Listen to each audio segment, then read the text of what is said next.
The first plague, how these all plagues of Egypt come about, is that Pharaoh hold the Israelites, which are God's people, captive, and God says he must let his people go so that they can worship him. But Pharaoh didn't listen, so God sent plagues on Egypt for him and his people. First plague of Egypt. This is an image of Aaron. It's in the Nile River with his stick. When he did, the water turned to blood. The fish died that was in the river, and the river began to stink. The second plague was that Jehovah caused frogs to come up out of the Nile River. They were everywhere. In the ovens, the baking pans, in people's bed, everywhere. When the frogs died, the Egyptians piled them up in great heaps, and the land stank with them. The third plague. Aaron hit the ground with his stick, and the dust turned into ants.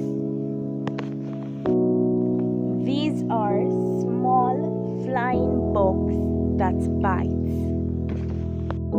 The fourth plague was big flies that swarmed into the house of all the Egyptians. Fifth plague on the animals.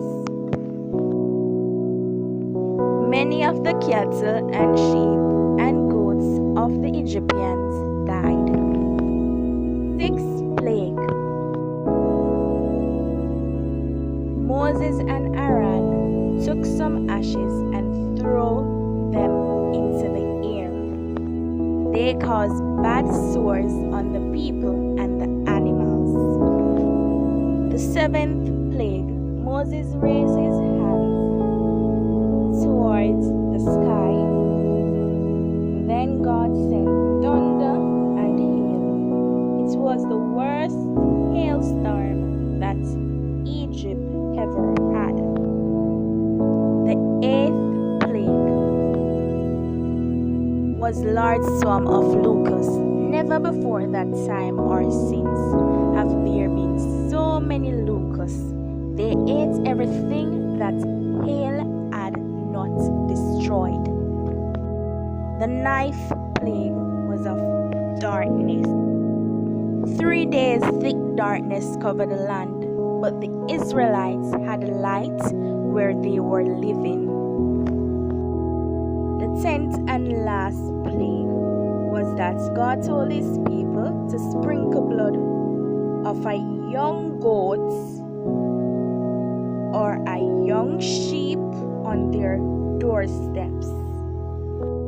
Then God's angel passed over Egypt, and when they saw the blood, he did not kill anyone in that house. But in all the houses where there was no blood on their doorposts, God killed the firstborn ones of both man and animals. After the last plague, Pharaoh told the Israelites to leave.